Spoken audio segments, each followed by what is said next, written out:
What are we doing again? Okay, we have to do the intro. Join us on a guided yap. Welcome back to Clout Coded. My name is Katie, and I work on the influencer side in the tech industry. And we're super excited to yap and chat today. Hey, I'm Audrey, and I'm also super excited to yap and chat today. I'm the CEO and founder of The Doyen, an influencer marketing and creator events agency in New York City. Yay. I think we just coined yap and chat, and I'm Now into it's it. yap and chatting. Cute. Well, today I'm gonna put you in the spotlight. I'm In the gonna hot put seat. my interview hat on, and I want to learn more about your side of the world. As we know, I work in influencer tech, which means I work with brands more than I work with creators.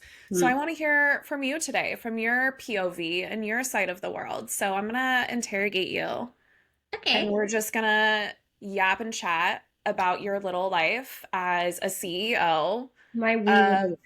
yeah, of an agency. I think it's super important to showcase like how many different sides of this industry there is. And also, I think it's super helpful not only for creators, but brands or people who are running programs and hypothetically watching this to hear what it's like from a creator's point of view. I know that you do events, I know you talk to creators, I know you talk to brands. I feel like that gives you a very holistic POV into this industry. So, why don't we just start with like, what does a week look like for Audrey? A week for Audrine. Oh my gosh. Yeah, so being in the agency space, and still very much in like founder startup mode, it definitely changes week to week. But most weeks are a combination of internal team meetings, discussing either our own marketing strategy, um, game planning, brand campaigns, or yeah, that's pretty much it. Or and then we have brand meetings, so discussing either how the campaigns are going, what we're looking for future campaigns, new activations that we're wanting to run. Those are all for like internal clients. And then we'll also have creator talent manager calls. So either onboarding creators for specific campaigns, speaking with talent managers for specific campaigns, and getting them brand ambassadors for brands. And then we also having a lot of calls for new potential brand clients for events, and talking a lot with spaces and consumer product brands for creator events and understanding what they want in terms of brand activations, how to make it relatively cost effective so it tracks back to a positive ROI for them, and how to make it the most fun for the creators. So let's see. Is that everything that I'm doing? I know, Yeah, right? I I feel think like that's, for I think you that's it. being a Oh, and then business content. owner, Yeah. yeah, like you're doing 1,000 things 100% of the time.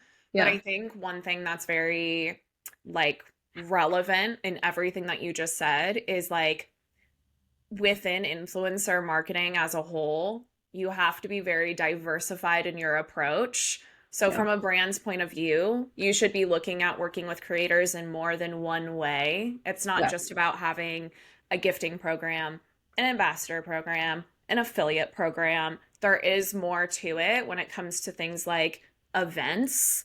So, when you are representing brands and you're trying to find creators for them, what do you feel like is kind of your secret sauce to creating programs? Like, do you have any method to your madness, or is it curated on kind of a brand by brand basis? Like I would like to say that there's a method to the madness.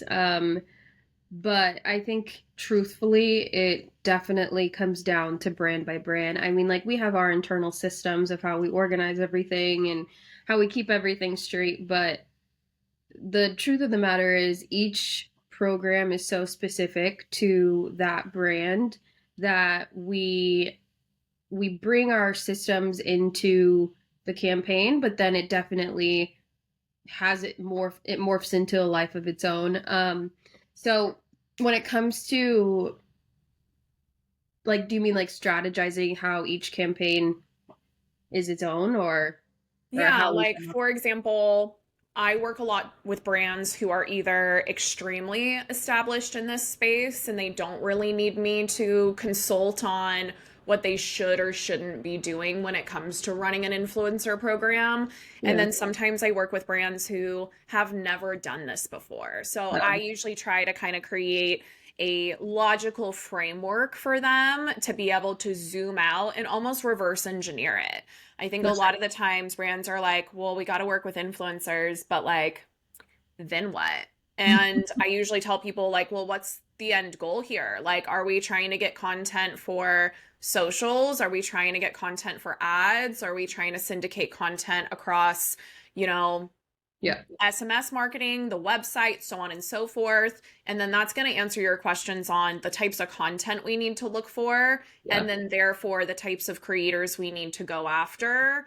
So correct. that's kind of an easy way that I almost oversimplify it for people because I find that it can feel really, really overwhelming when you realize the amount of back and forth you have to do with every single individual creator to even achieve just like one piece of content For coming sure. out of the relationship. Yeah. So, do you have any ways of kind of creating framework for brands and so that you give them some kind of outline of what these things are going to look like, or are you heavily curating that framework on a case by case basis? No, you're right. It definitely is. We do have a framework. We do have our structure of how to come to what type of campaign that they want to do. And then the drop downs of like, okay, if you want a gifted campaign, this is the touch points, this is the email sequences, this is how many follow-ups you have to do, what this is how many creators you'll probably have to reach out to, this is how many will actually sign on, and then Yeah. this is how many pieces of content you'll actually get. Yeah. No, so we definitely do have those. And doing this so long now, it is pretty second nature to understand like, okay, if you want a gifted campaign and you want 100 pieces of content, I know that I'm going to have to reach out to at least 1,000 creators, right? So that is something that we definitely bake into brands is like, okay, if this is the type of campaign that you want, this is what you're going to have to do. We have it all set up and ready to go. It definitely, we do obviously then tailor it to the brand, but for the most part, yeah, definitely we have rules and understanding of all of this that goes into scaling and putting together these campaigns because it is influencer is so much about touch points, and when you're getting an inbox full of hundreds of creators submitting anywhere from contracts to final draft improvements that need to go live, like there's to requesting where their payment is, right? Like there's a lot that goes into being organized, and the more organized you are, the less you'll want to pull your hair out. But so yeah, to answer your question, we do have a lot of structure when it comes to that because you just have to. Yeah, no, for sure. I think that a lot of times what I run into when I'm consulting with brands is they don't really have any structure and they're kind of Yeah, just throwing spaghetti at the wall, for lack of a better analogy. And yeah, sometimes I think like through that you learn and you figure it out and you start creating your own sense of structure. yeah. But I also think that one gap I see is people not flexing to changes within the industry Mm. or flexing to having more diversified programs. What would you kind of suggest for people if we're just like ideating out loud on, outside of seeding and gifting, outside of ambassadorship and affiliate, what are other things that brands should be leveraging influencers for? Yeah. Um, Outside of campaigns, outside of like a lot of things, like literally Right. anything. Literally anything. I mean, I'm trying to think of campaigns that we're running right now. So, we are doing Coachella activations. Okay. We're doing, um, and not just for influencer content, but the brand is essentially not even paying for them to go. They're just like, hey, like who's going to Coachella? And then we paid for a photographer to go or videographer to go, and so they're all gonna like get really cool content Mm, from of the influencers that are there who are also making influencer content for us. So to get really cool branded content at these very cultural moments, um because the thing with influencers is not only are they have a massive following, have massive influence, but in theory, in a perfect world, they're also phenomenal content creators. And so they know how to keep people engaged. And so you want to not only use them for brand awareness, but you want to use them for branding. Like you want them a part of your brand ethos. You want them on your social channels, on your website to show the world how cool you are, why you're important, why you matter. And not just in ads, but like I mean, I guess this is we're kind of getting into the ambassadorship stuff, but um yeah, a lot of times creators, or when we see brands that are just getting into the space, it's send out a ton of product, get the impressions, get the views. um I consult on a lot of brands that do a lot of gifting and just want to get in front of influencers, right? But um, there's no real thought behind it in the ROI. And I think if brands get a little bit more specific and a little bit more strategic on what exactly the ROI that they're wanting is, because brand awareness is so broad and brand awareness is so hard to track. And yeah. so it's like, okay, if I send out 100 products, like does that equate to two more followers, or does that equate to 50 more followers, or like does that equate to, and then do those 50 followers equate to 20 sales, right? It's like, what is it? And so if you're going out there and you are really being specific with the gifting and not, and sorry, I can go on a tangent about this, but like let's, for example, if you're gifting product, you're seeding product to events, pay attention to that event that you're sending product to.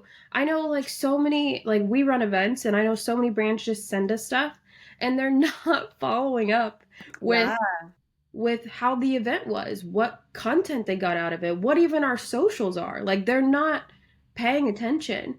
Yeah. And yes, brand awareness is awesome, but you can, and needed, but like there's so much more that you can get out of if you take, to bring it all full circle, to take that extra touch point and reach out again and say, hey, how was this event? How did it go? Like, was it successful? Would you want to partner again? How many people, like, how many people actually enjoyed the product? And not a lot of brands are doing that.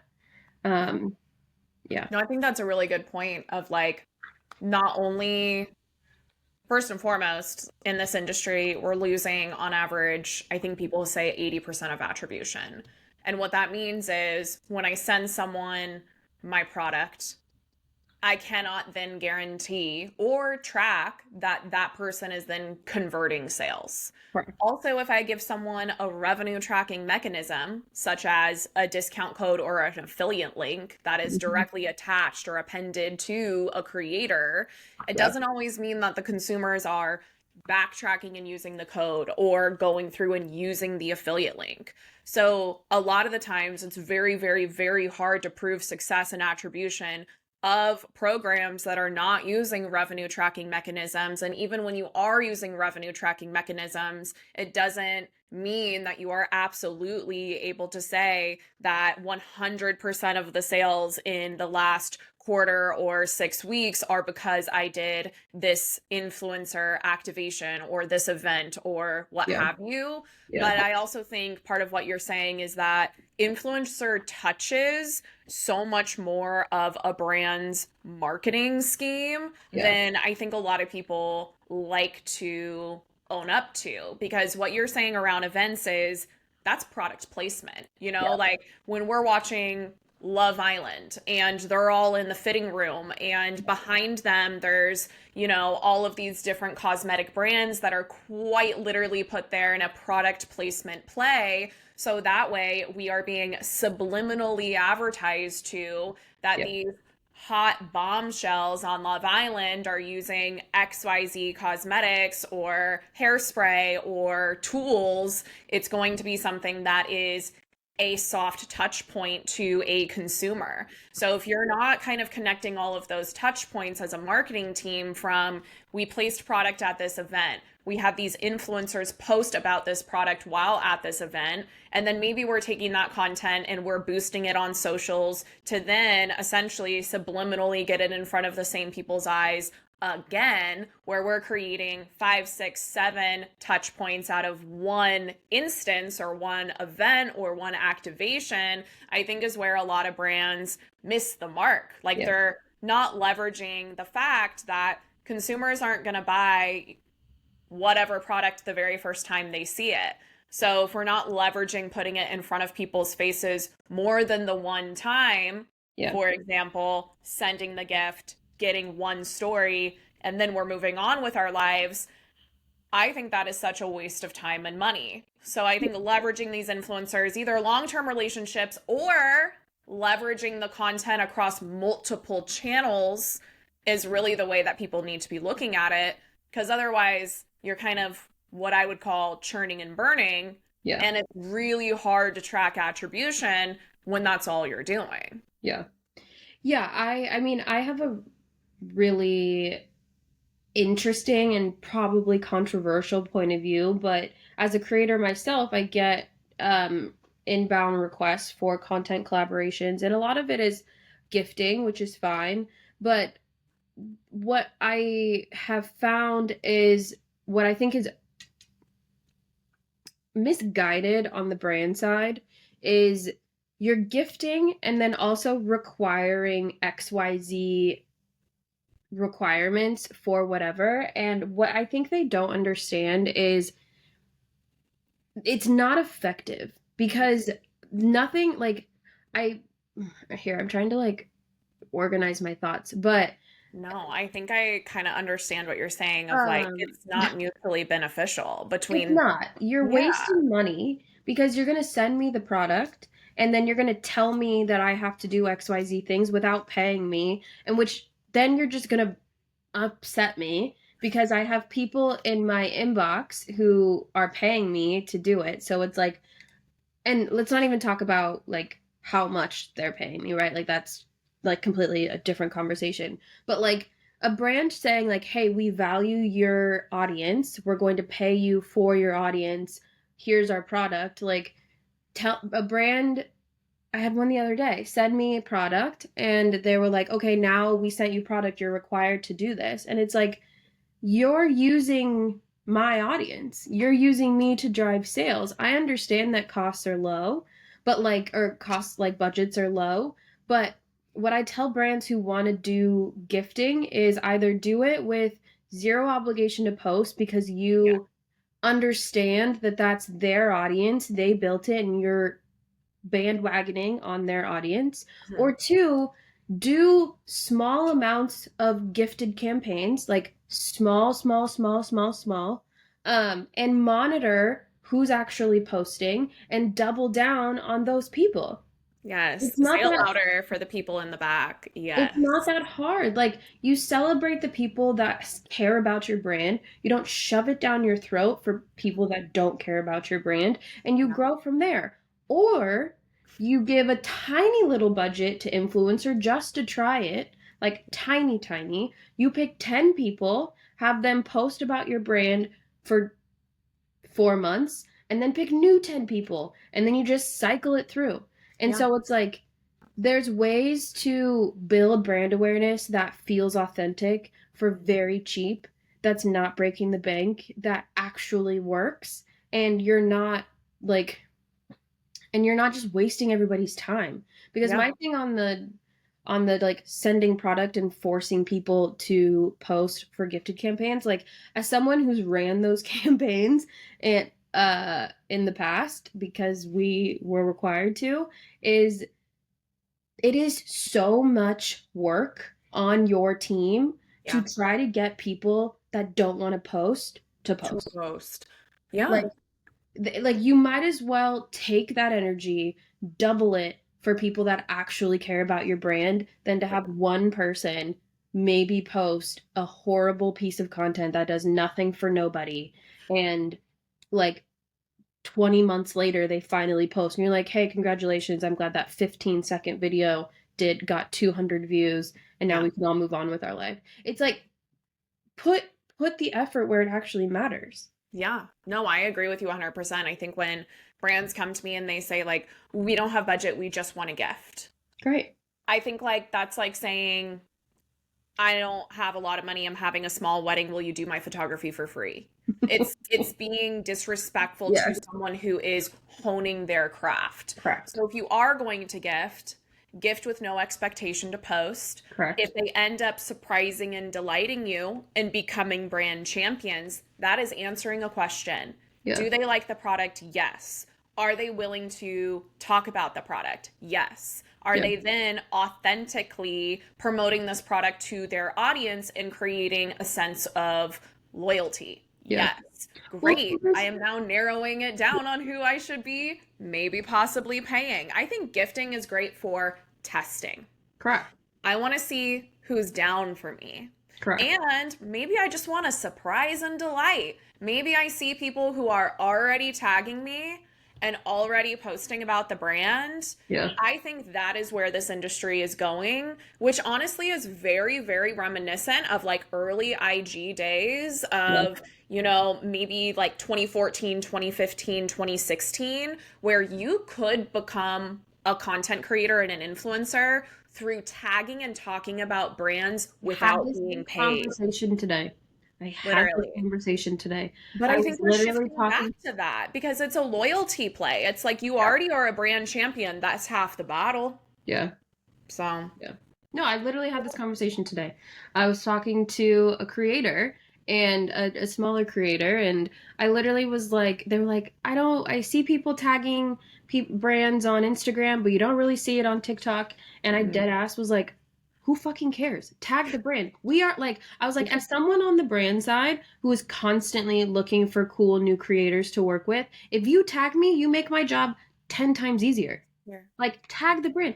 Who cares if you're tagging the brand or not? And then literally the creator goes to my page on my TikTok and is like, oh, you just tagged a brand. And I was like, because I don't care. Like, just post the content. No one out there is being like, oh, they're tagging a brand that's thirsty as fuck. First of all, fuck that person. Second of all, like, just post the content, tag the brand, get noticed, get free product at the very least, and then grow your relationship from there. You're absolutely correct. That was early IG influencer days.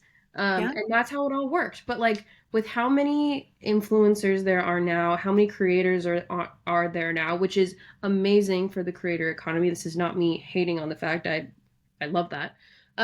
It's harder to get noticed, it's harder to go viral, it's harder to be a lifestyle creator that has a significant following because everybody has their own lifestyle. Like, that's not interesting. So tag the brands that you actually fuck with, that you actually like, that you actually use, and yeah, build a relationship because it works. But I It think really that works. part, build a relationship, I think that's on the brand side and I think that's on the creator side. This is talent management and relationship building. Yeah. Just like you would with any other business to client relationship, Yeah. if you want to have retention with your clients, which then equals more money, you have to have a long-standing relationship. And Yeah. I think that a lot of consumers are also really wanting to see that alignment, see Yeah. the alignment between an influencer and a brand that feels on brand, but also doesn't feel forced or fake or adsy. Yeah. I almost feel like recently you posted on LinkedIn, take budget out of your meta ads and put it into influencer. And I Yeah. can't agree more because I think that we're in this day and age that ads are now very subliminal because we are trained to low key ignore them Yeah. unless there's something wildly impactful about them. Yeah. And the only time they're wildly impactful is when you are being hyper intentional about what that brand is actually communicating and who is actually being placed on the screen in front of the consumer. Yeah. So if you don't have the time to be super intentional with your ads, make sure they feel really, really good and not cringe, then migrate some of that money over to influencers and let them take on the role of making sure they're speaking to the product well, or even leveraging people who are good salespeople to convert for your brand. But then going back to diversifying your programs, you also then have to have people who make your brand look good and don't just talk about your brand well. And you also need to make sure that your brand is being positively like analyzed when it comes to like sentiment analysis. I Yeah. think like we're shifting away from, oh, that person has really good engagement. That doesn't always mean anything to me anymore. I think the sentiment of the comments are more important than the amount of comments. Well, If yeah. I'm like looking at someone and it's just like, you're cute, you're hot, I love your hair color, but they're actually doing an ad for a jewelry company, Yeah. that's not great sentiment analysis. They're not really engaging their audience on what their post is about. Yeah. So, I mean, I would I ask mean, you, I feel like I we're have opinions on KPIs. Like, what do you care about when you're looking at creators' KPIs these days? Like, how do you determine if that's a good fit for a brand or not? okay. Well, two things. I want to say something on ads really quick. Yeah. Is what I found when I'm consulting and brands are so scared to take money out of ads budgets Yeah. is how I can not convince them, but have them rework it in their brain is you're not necessarily taking it out of ads. You're just putting it in a different ad category because a lot of brands, what they should be doing is for successful influencer posts, you should turn that into an ad, but not like take it from the influencer. You boost that post. Like, I know every single brand knows how to boost a post on Instagram. You should all be doing it on your own channels, but that's a different conversation. Um, but you take the ad code, you boost it on whatever platform you want to boost it on, and that itself is not taking it out of ad revenue or ad spend. You're just putting it at, into, oh my gosh, I cannot talk. You're putting it into an ad that you know actually is gaining traffic with Yeah. its target demo. So you just boost it. Like No, for you're just sure. repurposing the ad spend. And that's where I Um, think like growth teams and influencer teams need to be like and this. it's really Like, hard to have that crossover. I have it's so hard. not necessarily the teams themselves, like working with them. Like, obviously, cross functional is important at any brand, but I think just like the communication, it gets a little challenging when we have very specific influencer strategy in an influencer department for a specific campaign, right? Like, we're running a fashion campaign and we want it to look like this and sound like this and do all of these things, versus maybe sometimes ad growth people just want it like cut and dry.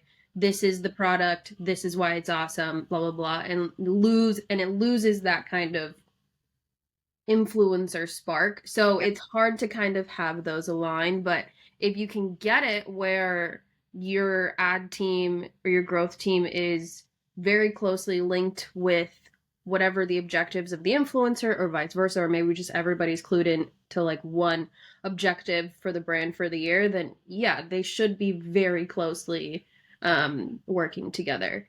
And then what were you gonna ask? You asked me something, I forgot. Mm. What KPIs do you care about when you're looking at an influencer as like a perspective partnership? Like when you're looking at an influencer, let's say they have 150,000 followers, Yeah, let's say they have a zero point 0.7 engagement rate, yeah, and maybe they're averaging like 200 comments per post. yeah. Like, what do you care about? Like, how are you determining this person is a good fit for this perspective partnership? And I have a really controversial, I think controversial because it is, but views. I look at your average views. Yeah. And that is going to tell me who understands their audience, who understands their content, who understands like how to just kind of beat the algorithm or work with the algorithm.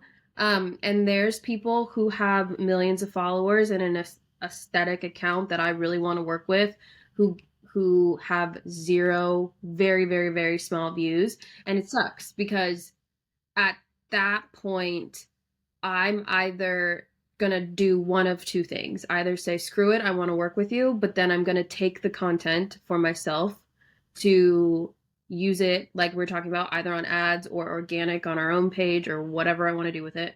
Or I'm gonna have to dump a ton of money in to boost it. And I've done both of those things, depending on what the campaign was. And unfortunately, it just like if I have to spend a ton of money, the CPM is typically through the roof, and like it doesn't really work well. So 9 times out of 10, I'm looking at your views, Yeah. and that means that I care less about your followers. Like, don't get me wrong, followers matter. I probably shouldn't be saying that, but they do. But first and foremost, it's followers, subsequently views. But at the end of the day, if you are getting a solid amount of views on consistently on post after post after post, I don't really care how many followers Yeah. you have. No, I think that's a really good sentiment of like, yeah, I care if you have followers. Yeah, However, I care more about your performance. yeah, You know, like someone could be doing a play and only have 100 people show up, but it could be an Oscar-winning performance. yeah, So I think that shifting away from some of the stereotypical KPIs of like, they have good impressions, they have good engagements, they get good likes. For me, it's more about I agree, views and reach, because I think we're moving into an age of things are not just for your followers. That yeah. is what For You pages are for. That is what the And most Reels people tab is spend for. a lot It's of time. past your following. That's what reach is. Reach is past your following. So I think when I'm talking to brands, to your point, it's are they aligned with the brand? Are the vibes right? Yeah, And also, what category do they fit in for you? Is this oh, someone for who sure. is going to convert because you can tell that their audience wants everything that they have? Is this someone with highly aesthetic, beautiful content that you think would perform really well in an ad? Yeah, Is this someone who is just going to be a brand champion and talk about you for months and months and months? yeah, Or is this someone who is going to be a one and done and purely an awareness play? And I think that's where yeah, people get it a little twisted is they kind of blanket statement what influencer marketing is when really what I like to tell people is use influencers for what they are good for. Tap yeah. into them Oh, because that's why yeah. you hire anyone else. You hire that person who's good at roofing so that you get a good roof. You hire Roofing. someone who is really good at grooming your pet so your dog doesn't look whack. So you're going to hire someone who's really good at UGC so that you can use their content and ads and not for their influence. Or Yeah, you're going to hire someone with major influence and great sentiment and engagement so that you are using their audience. And yeah, I think the thing here too is I'm saying using a lot which I think goes back to our gifting conversation Yeah. of creators probably feel used and abused more than anything else when they're not accurately paid for their work and it's not a mutually beneficial relationship because both people have to get something out of it. Otherwise, what's the point? Yeah, exactly. I do have one comment. So, using the correct creators, I think influencer gets a bad rap because brands use influencers interchangeably instead of, like you said, being like, oh, this person has amazing voiceover content and it gets great whatever, and this person does really aesthetic content, and this person is super entertaining and makes jokes, but then they put out this script and it's like, okay, I want you to talk about this, and it's like, okay, well, this creator doesn't make that type of content. It gets Yes. great views, but or it gets great engagement, it whatever, it hits all of your pillars, but they don't show their face, Yeah. or they are constantly doing day in the lives and they have zero voiceovers. It's like, it's content isn't like, your content vision can still come to life, but you need to work with the creators and use them for what they do best. Yeah. Because every creator mostly has a style of content that performs the best on their page, right? Like, it's probably what has gotten them to go viral, it's probably what's grown their channel, but more importantly, their followers are used to that style content. Yeah, And if so if you they're go making in not that style for some kind of ad, sponsored something or partnership, it's gonna yeah, flop because no it's one gonna cares. feel icky and Yeah, not like that person. And I yeah. think like most of the time when we follow people, it's because we like their personality. Like we're down for who they are as a person or who they are presenting to be. Yeah. And I think when brands can leverage that, if they're funny, let them be funny. Yeah. If they are aesthetically pleasing, let them be aesthetically pleasing. If they are highly educational, let them be highly educational. Yeah. If they are super entertaining, let them be super entertaining. Let them fall into whatever category that they are just like happen to fall into through being themselves. Not the Mel Robbins book, Let Them. Oh my gosh, I'm Have you literally seen reading that right now. No, but like seriously, I think that it? that's where things flop is when you Yeah. force it. Like Yeah. when it's overly forced. When you say Right. like, please do a story unboxing, and that girly never ever does story unboxings, like It's it's like, gonna feel weird. and it's also, So it's gonna be bad content because she has no idea what she's doing. She's never done it before, and she's just like, yeah. okay, guys, like, ha, I don't know, like, this is fun. Like, it's like, Yes. what are you doing? Like, No, stop for doing it. sure. For sure. And I think that's where I love it when brands are thinking, not even, I wouldn't even say outside the box. They're just aligning Be themselves. chill. Yeah, just align yourselves with, do you like what that person is doing? Do you feel like your brand could fit in? Yeah. Okay, let them do what they do and Yeah. let them do it well. And I think that's where TikTok has shifted a little bit of the conversation in the last 2 to 3 years around influencers Yeah. because it's raw content, it's FaceTime vibes, it's giving you that kind of like intimacy Yeah. where an awkward brand partnership breaks the barrier. It Yeah. like ruins the facade. It ruins the I feel like I'm having a conversation with this person in my house. Yeah. So I think as much as people want to put a lot of money into ads, you have to be super careful about the perception Yeah. that people have right now of getting fed too much ad content. And Yeah. I think leveraging influencers is a great way of moving around the perception of all I'm getting is ads. Yeah. And it might be a little sneaky, might be a little, like to be like, well, this isn't really an ad, but actually they're getting paid and it is a paid partnership and we're going to tell you that. But it doesn't feel cringe because it's not coming across in an ads format. Yeah. I have a Yeah. question for you that's kind Yeah. of swings in the opposite end of the spectrum. Do you think that there is a thing as too much influencer content, either on a brand page or just for a brand? Like, a brand is using too much influencer content. I mean, yeah, my knee-jerk reaction is yes. Like, you want the brand to also have their own voice. Yeah. Like influencers should be a part of that. And I think that using influencer content bolsters your brand voice. But I think in a way, you still need to have your own brand voice. Like whether that is your brand posts heavily curated content alongside influencer content. For example, let's say it's a home brand and it's beautiful shots of homes that have the product versus influencers styling the product in their home. Yeah. I think like a good mix of both is really important. I Yeah. don't think it needs to be 50-50, but Yeah. I think if you are only relying on influencers to essentially create your brand voice and brand presence, Yeah. you are also kind of doing yourself a disservice because I don't think people follow brands directly as much anymore, but there's still brands out there that kind of hold their own. And then they're leveraging influencer to just take that to the next level and get more reach and essentially get way more credibility and loyalty. Yeah, so let's take okay, so this comes up because there was a conversation happening on LinkedIn where I Yeah. spend all of my time these days, I guess.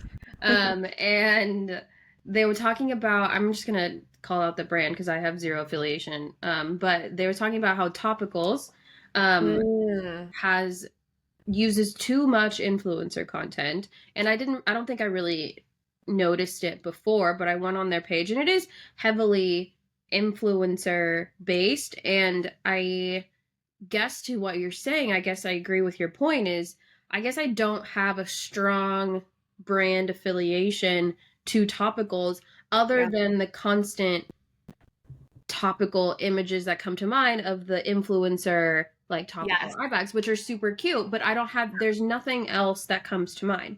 Versus, Yeah. let's talk about Poppy, right? Poppy soda was based, like, grew off of influencers, but Yeah. Poppy has done a really good job, which is probably why they got sold or bought for $2 billion.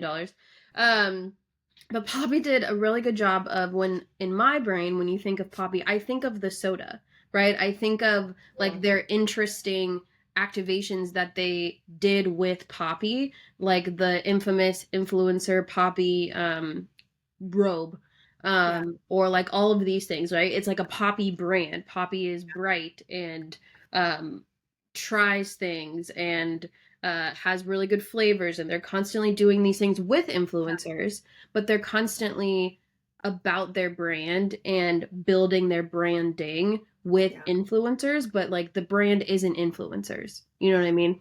No, I do know what you mean. And what's interesting is I, in a past life, worked with topicals. So Yeah. for me, I know them as being this woman-owned brand. I think the company is full of badasses, and it would be really cool if that was brought to the table a little bit more. Yeah. I think sometimes that's also what people forget to leverage is like, what makes this brand special? Yeah. What makes it different? And I think that is part of what makes topicals special and different is because I also do think they're really smart about how they leverage Yeah. influencers, the types of influencers they leverage, and Yeah. also the amount of opportunities they give influencers of all shapes and sizes. And Yeah. when I say all shapes and sizes, I don't necessarily mean physically, I mean following types of content they post and whether they actually fit into the beauty industry or not. Yeah. But I think that's a really interesting example of Poppy versus topicals because topicals is in this really, really, really saturated industry of beauty, Maybe. cosmetics, Yeah. skincare. But Yeah. then at the same time, the drinks and wellness side of the world is also super, super It's saturated. super saturated. So, A like, beverage is how super hard to win. no, Beverage is exactly. super That's hard. exactly what it is. Like, how are you going to win and how Yeah. are you going to get your brand awareness to Yeah. the point where we know those pink eye patches are topicals and we know to recognize the certain color of soda cans as poppy. Yeah. So I think that's a really good point. Like, that's a really good comparison. But I also think, like, it just is a difference between how they're leveraging influencers. For Are they sure. letting the influencer be their own brand, or are they using the influencer to bolster the brand? So, for instance, Sure. Poppy does collabs and they create They create a lot. flavors, They create, yeah. and that is still putting Poppy ahead of the influencer's image. Yeah. While topicals isn't necessarily saying this under eye patch was created in collaboration with Jaclyn Hill, Yeah. they are letting the influencers bolster the brand instead of collabing with the brand, which maybe they are now. I haven't honestly seen a whole lot from topicals as of late, so I Yeah. might be speaking out of date, But it but I do think also, it's a really good comparison. thank you. I definitely agree with you, and I don't want to speak too heavily on this because I haven't done a deep dive on Yeah. topicals, but it definitely does feel from a consumer standpoint like a topicals versus poppy. Topicals isn't creating heavily, right? They're repurposing Yeah. heavily. There versus poppy was constantly creating, constantly innovating, constantly um, fostering this image of who their brand is, and stuff is coming out from them. The ideas are coming from them versus the ideas coming from the creators and then repurposing all of that content to, like you said, bolster up the brand, Yeah. or build the brand. But yeah, I think it's really interesting. I don't like I think that there's a happy medium. Obviously, both are female owned Mhm. brands, which is incredible. And so yeah, it's nice to see, but I think that there's a way to do it with um and I don't like, obviously recently Poppy's had like insane budgets, and I have no idea what like an influencer budget for topicals would even look like, or what Yeah. those, so I have no idea. But yeah, and to this point I don't think topicals needs to do spend like a bajillion dollars on Super Bowl ads and pet topicals vending machines. Like, I don't think that Yeah. needs to happen. But I think No. that there could be I think there is an area, or an area of opportunity for topicals, or these brands who are heavily leveraging influencer content, heavily repurposing to create within the brand, to Yeah. speak out more about who the brand is and what you stand for and why it is important, or just like have your own personality versus this is our product, it's really cool looking, Yeah. and that's the brand. Yeah. And I think like the main commonality between these two brands is the reason they skyrocketed so quickly, in my opinion, is because they leveraged influencers. Correct. Whether they are using their own brand voice in contingency with influencers is Yeah. almost outside of the question. Oh, for sure. Topicals went 0 to 60 so quickly. They're in Sephora now. Yeah. Poppy went 0 to 60 so quickly. And that's because they understood there's power in numbers before Yeah. they then scaled it back and got more curated and intentional about their Yeah. efforts. Yeah, because they So, needed people talking about it. The more exactly. people talking about it, the more people buying it, the more people talking about it, the more people buying it, the more people talking Exactly. about it, the more people buying it. Yeah, exactly. Yeah. Okay. Okay. Okay. Cute. Cute. Cute. Well, that was fun. I'll see you next week. Okay, sounds good. Toodaloo.